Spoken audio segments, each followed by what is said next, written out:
আমাদের এই প্রতি বছর ঈদ যাত্রায় ঘরমুখী মানুষের অনেক সমস্যা হয়। বিশেষ করে সড়কে ঘন্টার পর ঘন্টা বসে থাকতে হয়। আবার অনেকে দেখা যায় ঈদের আগের দিন রওনা দেয়, বাড়িতে পৌঁছে সঠিকভাবে সেই ঈদটাও করতে পারে না।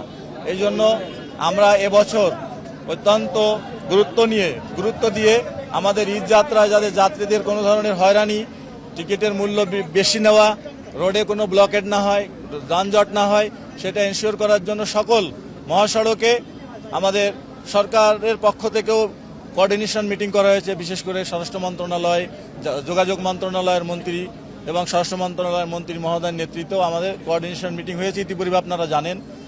তো তাদের নির্দেশনা এবং আমাদের ফিল্ডে যারা কাজ করছে তাদের প্রায়োগিক জ্ঞান, এই দুইটা কাজে লাগিয়ে আমাদের নিজস্ব প্রযুক্তির মাধ্যমে কিভাবে আমাদের এই সড়ক ব্যবস্থাপনা, ট্রাফিক ব্যবস্থাপনাকে উন্নত করা যায়, সেই জন্য আমরা গুরুত্ব সহকারে কাজ করছি। দেখেন, আমার সঙ্গে আমার ট্রাফিক বিভাগ থেকে শুরু করে অন্য বিভাগের লোকজনও হাজির।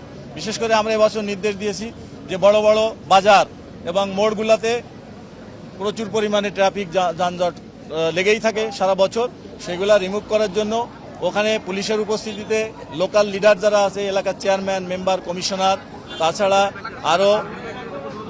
আরও সুদী লোকজনকে নিয়ে ওই এলাকায় যাতে কোনোভাবে যানজট না হয়।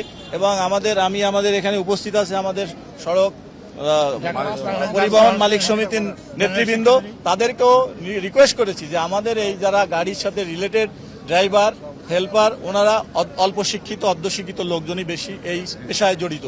তো তারা কিন্তু অনেক সময় আমাদের ট্রাফিক আইনটাও জানে না, তারপর ট্রাফিক সিগন্যালিং বুঝে না, ট্রাফিক আইনটা মেনে চলে না, সড়কে যত্রতত্র গাড়ি রাখে এবং মাঝখানে একটা গাড়ি রেখে যাচ্ছে, কিন্তু সে চিন্তা করে না আমার পিছনে অন্য গাড়িগুলো ব্লক হয়ে যাবে। এই জন্য একটু কমন সেন্সটা যদি তারা অ্যাপ্লাই করে তাহলে এটা থেকে আমরা মুক্তি পেতে পারি। এই জন্য আমি আপনাদেরকে রিকোয়েস্ট অলরেডি বলেছি যে আপনারা একটা প্যাকেজ প্রোগ্রাম নেন, যে তাদেরকে মোটিভেশনাল প্রোগ্রাম, ট্রাফিক আইনটা শিক্ষা দেওয়া, তারপরে ফিডার রোড থেকে যখন গাড়িটা উঠবে অগ্রাধিকার কার, মেইন রোডের, এই জিনিসগুলো আমরা বুঝি না। দেখেন, জেব্রা ক্রসিংয়ে গাড়িটা এসে জেব্রা ক্রসিংটা বন্ধ করে, ওই জেব্রা ক্রসিংটা পথচারী পারাপারের জন্য, অথচ পৃথিবীর সকল দেশে জেব্রা ক্রসিংটার পিছনে ডেড স্টপ হয় গাড়ি সবসময়। এটা আমরা কেউই মানি না। এখনই দেখেন, আমরা এই সড়কটা ক্লিন করতে আসছি, কিন্তু আমাদের সাংবাদিক ভাইদের গাড়ি, পুলিশের গাড়ি, তারাও কিন্তু জায়গার অভাবে তো গাড়িটা এক লাইনে, সিঙ্গেল লাইনে না রেখে রাস্তা অর্ধেক বন্ধ করে ফেলছে। এই জিনিসগুলো আমাদেরকে সচেতন হতে হবে। এটা যদি আমরা বিবেক থেকে নিজের বিবেক অ্যাপ্লাই না করি তাহলে কিন্তু হবে না। আপনারা এটা নেগেটিভলি নিচ্ছেন কেন? Take it positive.